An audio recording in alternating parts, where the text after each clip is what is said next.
really cool piece of content for you here from Central Park in Manhattan.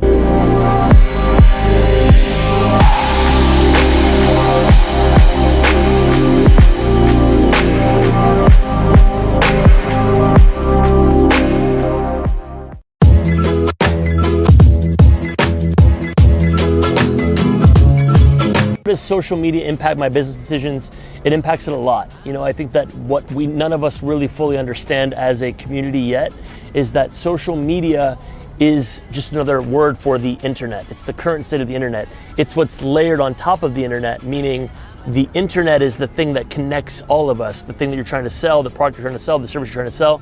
But the things that are stacked on top of it are the ways that we can get in front of people that we want to buy our products or services. So the internet and social media are exactly the same thing. I think of it like that. I think of it, how does it affect?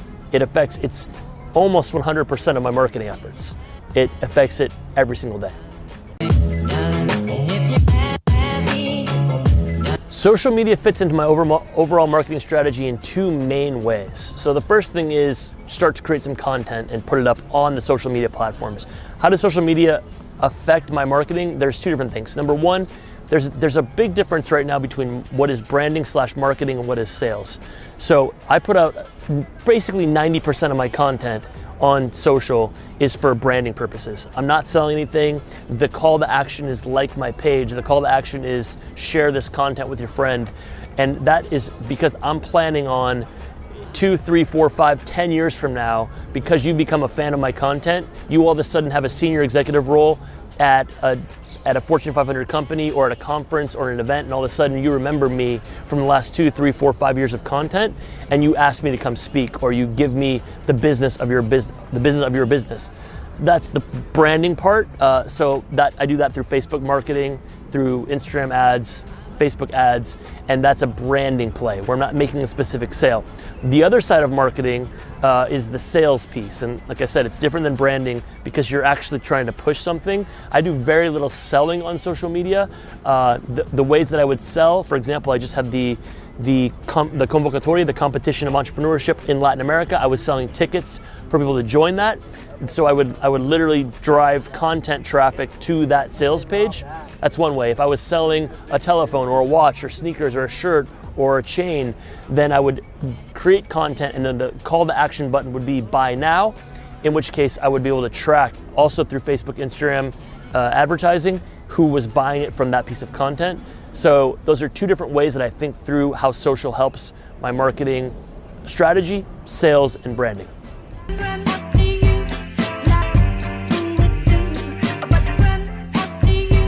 The best strategy is to think of every single platform as a different kind of party, right? So what kind of party is Snapchat? Snapchat is a party of 13 to 18, 19, 21-year-olds. Are you gonna talk to a 14-year-old girl in Omaha, Nebraska, the same way you're gonna talk to a 62-year-old father that lives in the Bronx of New York City? No. You need to talk to them differently. So you need to understand the dynamics of every single platform, and you need to talk to people differently on every single platform. Everyone is in different platforms for different reasons. I'm on Pinterest to see pretty pictures. I'm on Instagram to be entertained. I'm in Facebook to maybe buy something. I'm in YouTube to consume content. I'm on Snapchat because my friends are on Snapchat and I'm a 15-year-old girl. So the answer is absolutely post different content to different platforms. Learn the nuances because there are a lot. If you're not gonna post anything on any platform because you don't think you wanna take the time to post on a bunch of different platforms, then just put the same content across the board. That's better than nothing. But I would strongly suggest you take a hard look at who is on the platforms and why.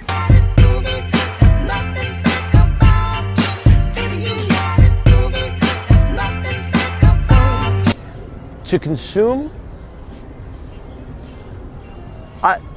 I like social media. I like to create social media content that adds value.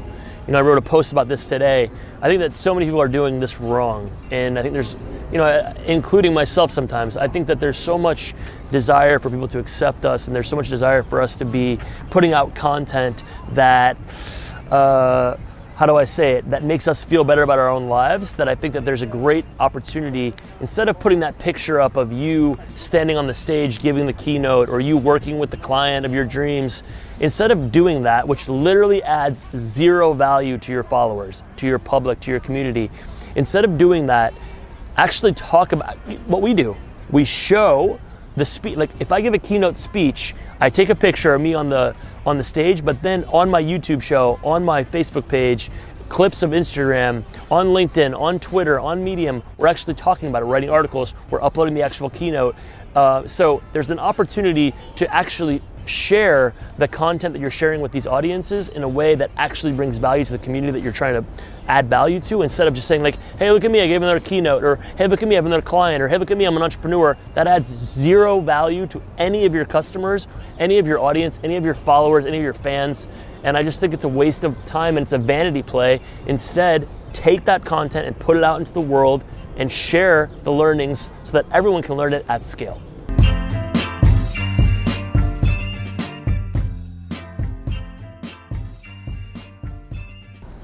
You know, when thinking through what my viewers and customers seem to like the most, it's the real, raw, authentic content. This is something that I think is really important for anyone building a brand, whether you're a massive business, whether you're a CEO, whether you're a small business, whether you're a solo entrepreneur. The key to creating content right now is to be honest and to be open and to be authentic. I know that sounds trite and everybody's talking about, you know, be yourself, but really it's just the truth. I mean, we were talking last night at dinner about a Colombian restaurant in Houston, and I asked the gentleman that owns it, I said, do you teach people about your recipes? Do you teach people about Colombian culture? Do you tell them about why you started to serve healthy food? There was a family situation that went on that inspired this gentleman to start creating and building and cooking healthier foods. Have you shared that with your people? No, he hasn't. And so I think that there's such an opportunity for us to connect. At the end of the day, there's so many products, so many services, so many ideas. Everyone's selling the same stuff. What makes you different is the way that you can connect to people on a human level, on an emotional level, and the only way that you'll do that, take yourself off the pedestal, literally take yourself down, connect with people about the real things that you're feeling, about the real things that they're feeling, and about how that interaction can really, literally bring you together and can build a business.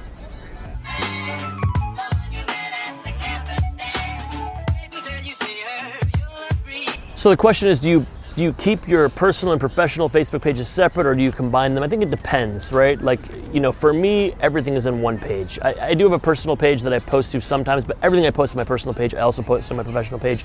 A couple of big advantages to having a professional page, which you all should have, every single one of you watching, listening, should have if you want to create any sort of brand or if you want to sell anything using social media. The first thing is, if you are on a professional page, you can actually advertise. You can't do that from a personal page. Second thing is, your organic reach in a personal page is between 1% to 3% on Facebook right now. I think it's hovering between 20 and 30% on Instagram right now. Those numbers change constantly with the algorithm and with depending on how much Facebook wants to charge for advertising. But the key is, with a professional page, you're much more in control, because literally you can know with a specific dollar spend how many people you can reach in a Facebook environment in a professional public figure page. So that is something that you should think about all the time. You know, if you're separate or together, it just depends. If you're running a small laundromat, you know, I would probably keep it all together. It's a personal decision. I don't think there's a right or wrong answer. I like to keep everything together just because it streamlines my stuff, and I really only use social media for business stuff. So that's why I do it together.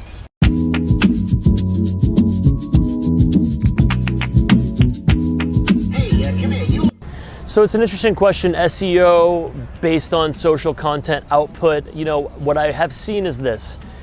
When you Google my name, there's a tremendous amount of content. I think I occupy the first 4, 5, even 6 pages of Google possibly, but I definitely know the first 4, and even 5th and 6th, I'm there. So I think that from a brand perspective, absolutely. You know, the more content you put out, the more the engines pick you up. The more content you put out, the more likely other people are gonna start writing and talking about you in their social networks, which have that domino snowball effect. So I'd say absolutely it helps to be discovered and to also build that credibility on the internet's www World Wide Web.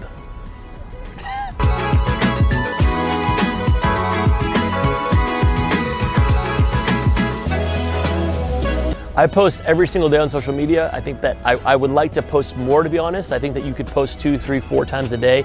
The organic reach is so limited that you're never gonna overwhelm people, because Facebook, Instagram, LinkedIn, Twitter, they all have algorithms that basically prevent you from getting in front of people all the time. You know, it's Facebook's and Instagram's smart business model, which is they want you to pay for advertising, which I understand. And so as a result of that, you can't post too much. People are worried about posting too much. You can't post too much because you're really not going to be able to get into people's feeds as much as you want. So I post every single day on Facebook. I post every single day on Instagram. I post once or twice a week on LinkedIn and Medium. I post 2, 3, 4 times a week on YouTube. I'd like to do more. I think that if you can post content every single day across the 7 platforms that people are paying attention to, Twitter, LinkedIn, Facebook, Instagram, YouTube, Medium, and a podcast, then you'll win. If the content is good, if you're actually engaging, and if you think thoughtfully about why people are in these platforms.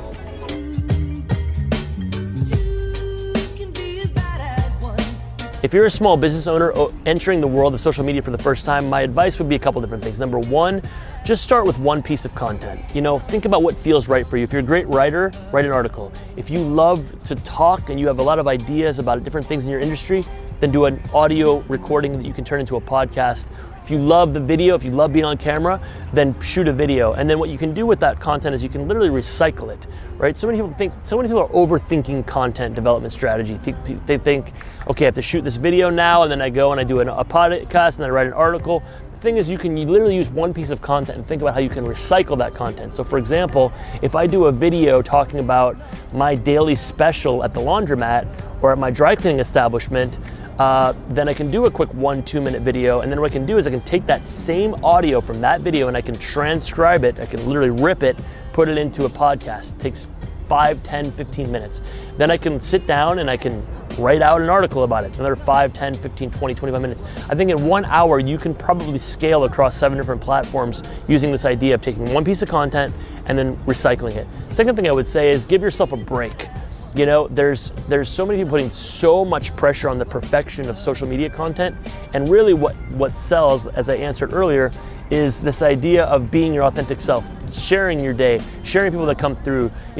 Here comes Susie, who had a great soccer game. Talk about Susie, do a quick interview on your phone, upload it to social media.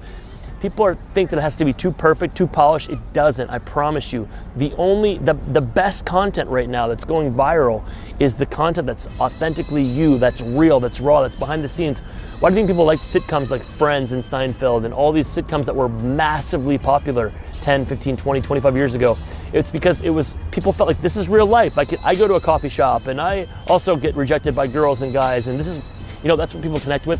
So give people something to connect with. And if you're in a small business, you have a great opportunity to really connect with your audience. The other thing is Facebook advertising, Instagram advertising are such a powerful tool for you because you can literally segment by location. So if you want to create a piece of content where you talk about Susie's great soccer game, you can put that piece of content up. You can run an ad for $7, $14, $21 where you're in front of 1, 5, 10,000 people, and you talk about Susie's great soccer game.